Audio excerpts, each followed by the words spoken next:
د اسلامي امارت د امنیتي ځواکونو له لوري سلګونه سړي تښتونکي وژل شوي او نیول شوي او له منګلو یې 200 افغانان راخوشي شوي دي.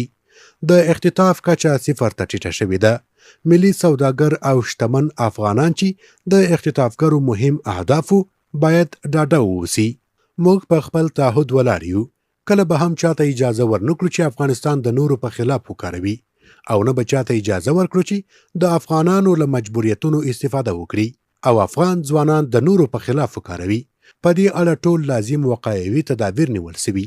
دلته غواړم یو څه ته اشاره وکړم او هغه دا چې په سیمه کې له افغانستان څخه د تشویشونو د ایجاد لپاره د ځینو مغرضو داخلي او خارجي کړیو له لوري هڅې روانې دي.